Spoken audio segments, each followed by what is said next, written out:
Welcome to Coping with COVID, a podcast series that interviews people who have had COVID and recovered. Each podcast touches on the 8 dimensions of health and wellness.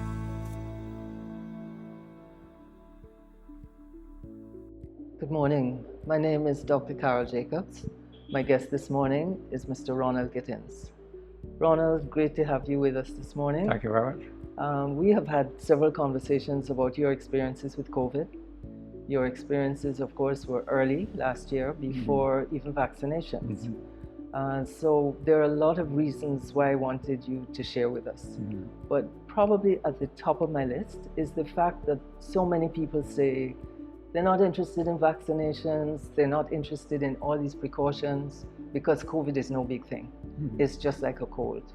So I would first of all love you to share your story of what COVID was for you from the beginning, from your admission to hospital. Okay, thanks very much for having me here. I have a lot I can speak about. I will start from, I was in the hospital on the 3rd of February, but before that, I was moving around a lot.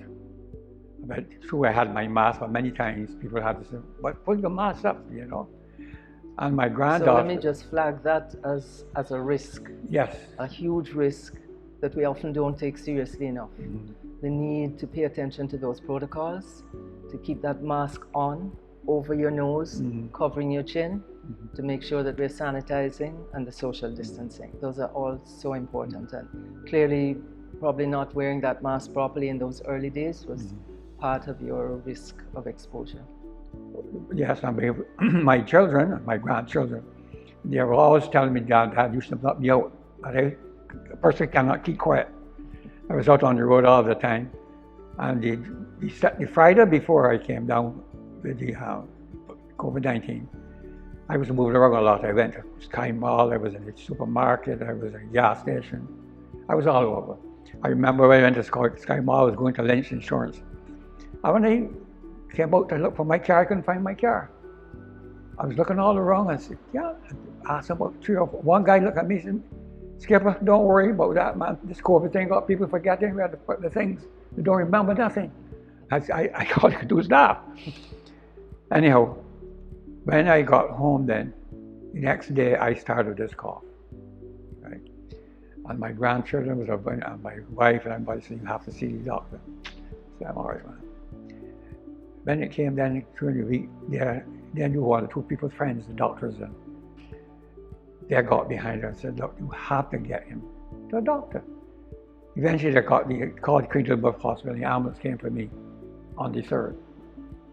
I was taken to the Queen Elizabeth Hospital. I spent 3 to 4 days there, which again, they were checking me out and whatnot. So you knew you had COVID at that point? Yes, Okay. But I had a lot of tests. I had tests at Bradford Tate, and then I had what I call a rapid test. Right. At the sober space. The gymnasium. And then I had a doctor came home, send a nurse. So eventually they found out that I had COVID. So anyhow, they transferred me then from the hospital to Batman and Gollop. It was at Batman and Gollop that I took very sick. Apparently, I started getting pneumonia, my blood pressure dropped, all kinds of things started to happen. And they called my wife, and poor soul. When she got the message that they said that if you believe in prayer, pray for him because, you know, he's very ill. But she at that time had to call my sister, take the phone, I can't handle this. Anyhow, they transferred me. I was there for a couple of days, and then they transferred me down to Harson's Point. I must say I had good treatment at Batman and Gollop. I was taken to Harson's Point.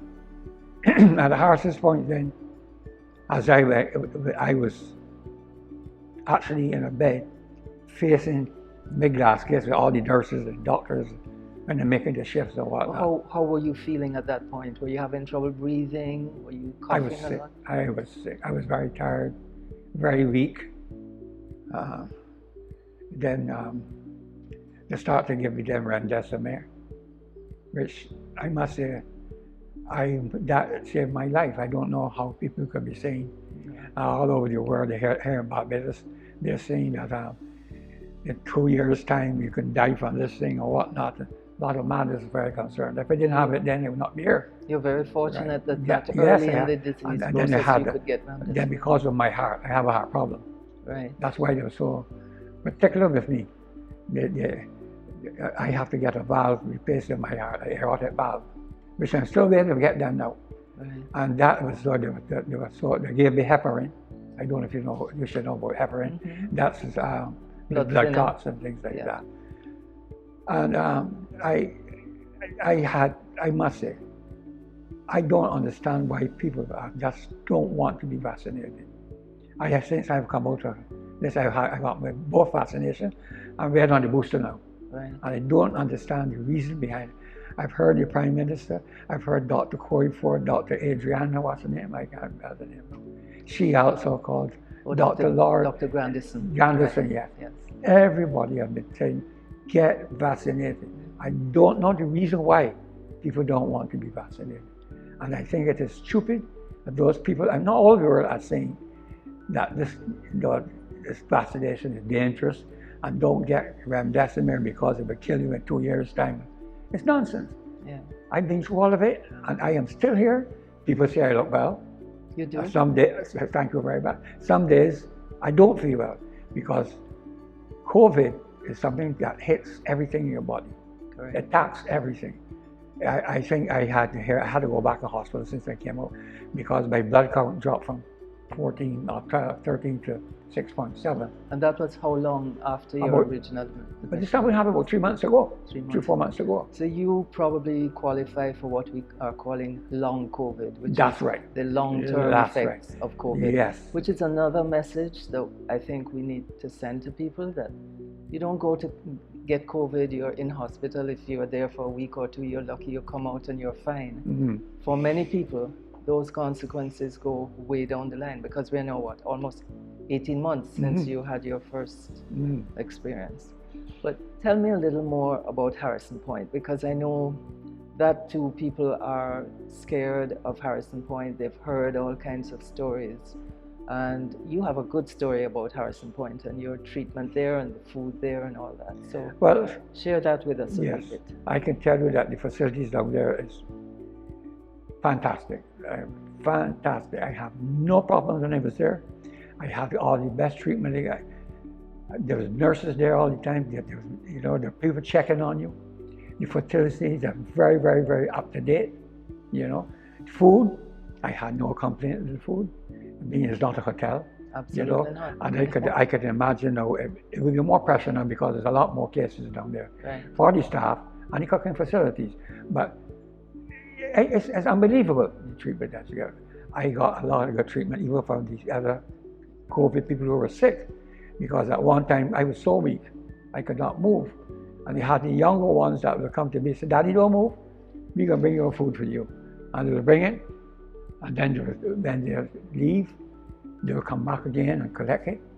So I have absolutely no problem with that Harrison Point. Service, medical treatment, tops. Tell me a little bit about how it affected your family though. What was it like for your family? Oh my man. My granddaughters, my wife, everybody. It was very touching. I felt it. Yeah. It was not easy. And I had a long run, I had a long haul. As usually we were, a long haul. And but what had me to is my heart problem too. Right. Because the doctors, I went to the last person I went to got my lungs checked out, Dr. Anne-Marie Haskell. Mm-hmm. And she checked it out and she's convinced that no, it's not really COVID now, I mean more so my heart now. Right. But I still would get after effects of certain things. I think COVID still has something to do with it. COVID is not good. It attacks your body. If you have prostate problems, you're going to attack it. If you have, you name it, yes, it's going to attack it. I can tell you that. I can feel it, So your message really to us is get vaccinated. Of course. Follow all the protocols. Go. I don't know. I don't think much more they can. Who has more must be? The Prime Minister has asked over and over, I've heard it, saying, Why go and get vaccinated? Go and get your shots. Dr. Corey Ford, Minister of Health, Boston. Who else they want to say? All of the world to tell you why are these people so much against getting vaccinated? It's better to get vaccinated and save your life and don't get it and you die. That's the truth. That's the truth. So I don't understand it. It's amazing how people think. But I had it. I maybe have been careless in the early stages. I may have been paying for it now. Right. But I'm still alive. And they want to be alive. And the person that tell me they want to die, something wrong with them. So if you were to leave one message, what would your message be? Carry out the protocols. Follow the protocols. Yes. Absolutely. Carry it out. Do not fail. Absolutely. But always go get vaccinated. You know. Wear your mask. Wear your mask. Sanitize. Right, sanitize. You know. And as we come to this Christmas period, the social distancing is important too. Yes. Because everybody wants to party. I think as a community, as a global community, we are tired of COVID. Everybody has COVID fatigue. Well, but we still have to be sensible. You know, we still have to be conscious of the fact that yes, we'll get together, and particularly people who are vaccinated. But you still have to be conscious of the fact that you do have to obtain that social distancing and mask wearing if you have not been vaccinated. Well, I have to say too, but I may be a bit careless too in the early stages, because my son used to tell me all the time, Daddy, why are you going all these places? You had heart surgery and you come through it, and you must think you could get COVID and come through it too. Why are you going all these places? You should be at home. And you know, it happened. I'm sure it never crossed your mind that you would get COVID. No. Yeah. No. I always felt that, I want to wash my hands and clean the mask and things, I can't get it. But I got it. Yeah. So that's the parting message, that this can happen to anyone. Anyone. This can happen to anyone. Yeah. But the main thing I want to bring up is that COVID attacks, it doesn't leave you like that. Some people, it remains. I believe, as you said, I had the long haul. Right, I am this thing, and here I have to use my lungs. Yeah. Symbicort. Symbicort, yes. Yeah. I have to use that. Asthmatics would normally use I have to use that because Dr. Amy had tested my lungs, and she says, no, it's not bad at all, but still use this thing for the time being. Right. You know. But it was a long haul I had, and I'm happy to be here. And I would tell those people who are talking about remdesivir, it's just that dangerous, and the vaccination, please stop. You're here to disprove You're sending the wrong message Right. to all of those COVID people out there. Don't. And if you have the slightest thing with COVID, go and get checked. Yep. And sooner you could get the treatment, you better. Do not delay. Yeah. Thank you so much for all of those messages. Thank you for sharing your story with us. Thank you too. There are multiple messages in that story. Thank you. And wishing you good health and happiness over this season. Thank you. Thank you. Bye. Coping with COVID is brought to you by our proud sponsors, the Inter-American Development Bank and the Ministry of Health and Wellness.